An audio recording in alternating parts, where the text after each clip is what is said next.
Yes.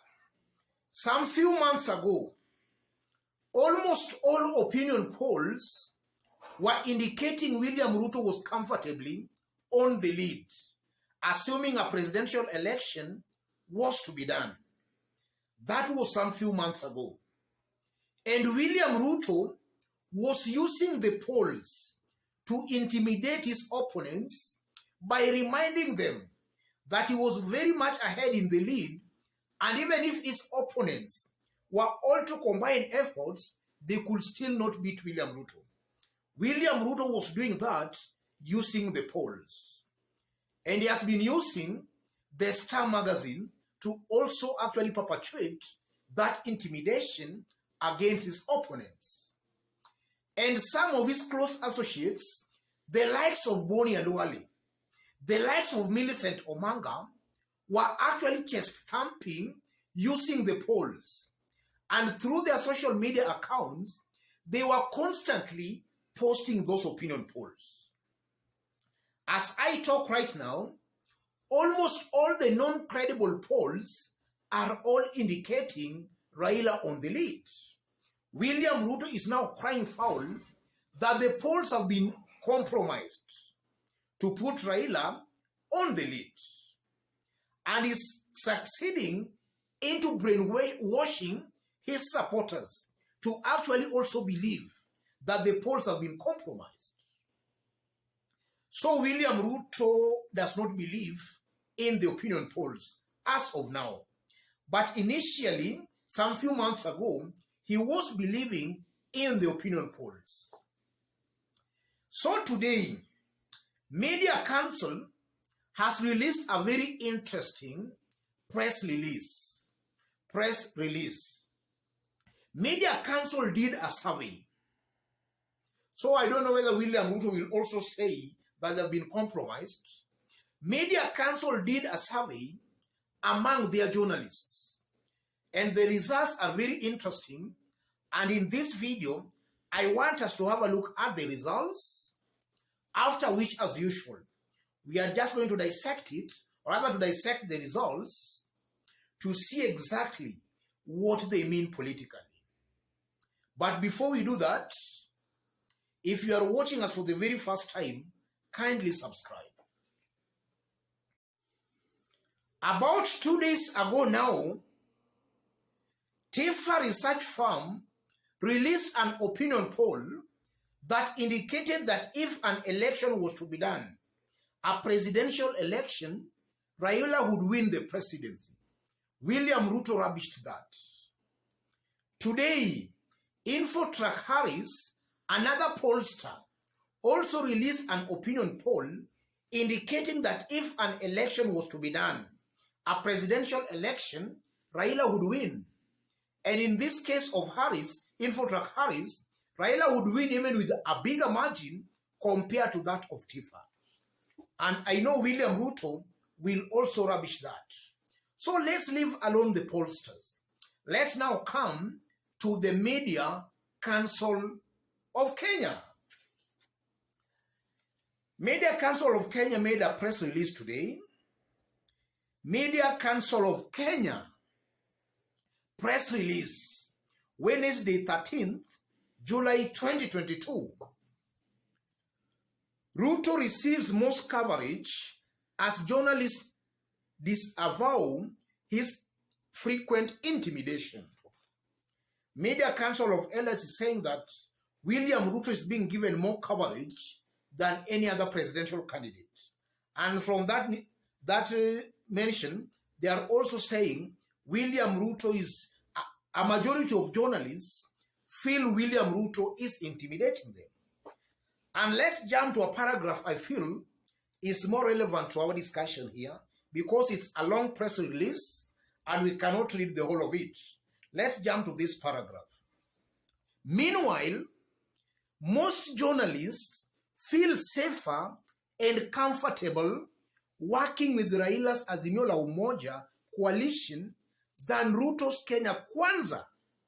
A survey by the Media Council to gauge perception of media and journalists toward the presidential candidates indicates 49% feel safer working with Raila, while Ruto received 31% backing only.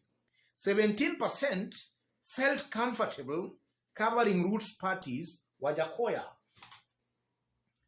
So according to journalists across the country, 49% feel safe working with Raila Odinga. 31% feel safe working with Ruto. 17% with Wajakoya. What does that mean? In Kenya, everything is looked under the political lenses. I'm taking those percentages as the approval ratings these journalists are giving these top presidential candidates. And in other words, if those journalists were told to declare their favorite presidential candidates, 49% of those journalists would most definitely prefer Raila Odinga or even vote for Raila Odinga. 31% Ruto, 17% Wajakoya. That's what I'm seeing here. So I'm taking this as just another opinion poll. And in this opinion poll, journalists all over Kenya, 49% prefers Raila Odinga, 31% prefer Ruto. And if you look at those figures, I tend to believe they are even more accurate than what the pollsters are giving us. Those percentages are giving us a more accurate feel on the ground than what the pollsters are giving us. So if an election was to be done, I'm seeing 49%, in this case Kenyans, just voting for Raila Odinga compared to 39% for William Ruto. And from that survey again, it also reinforces this notion that William Ruto is on a warpath with everybody and with everything. Ruto is literally fighting everybody. If he's not attacking the president, he is attacking Raila. If he's not attacking or fighting Raila Odinga, he is attacking and fighting BBI. If he's not attacking and fighting BBI, he is attacking Matiang'i and abusing Eugene Wamalwa and abusing women.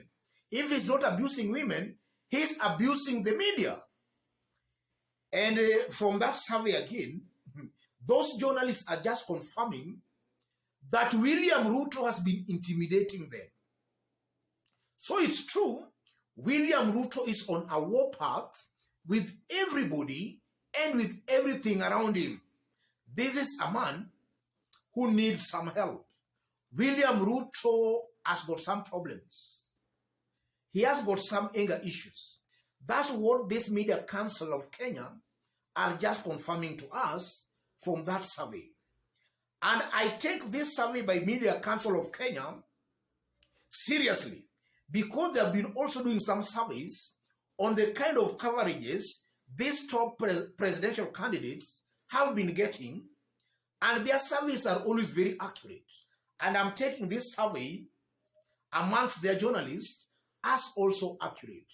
A good majority of journalists across the country prefers Raila Odinga compared to William Samoei Ruto. In fact, the only arm of, or rather the only arm in Kenya I'm seeing William Ruto has largely succeeded in confusing maybe some greedy church members.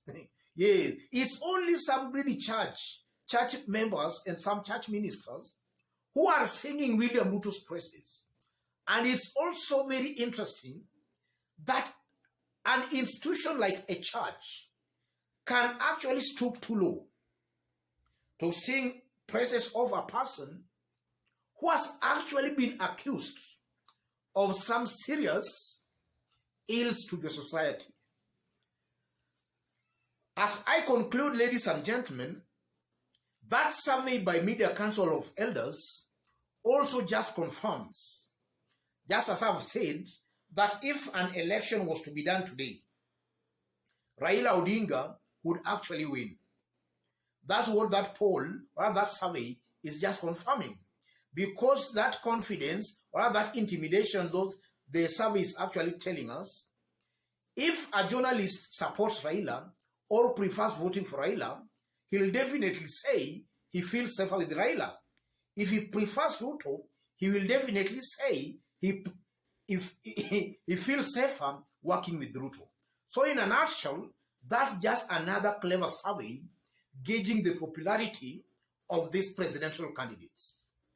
And from that survey by the Media Council, Raila is again ahead of William Ruto. And if you leave alone that you go to the ground, Raila is still ahead of William Ruto. And that's why I always maintain here that in the next 3 weeks, William Ruto will just be a pale shadow of his former self. That comes out very, very clearly. God bless you. God bless Kenya. Tamu sana, tamu sana, tamu sana ye.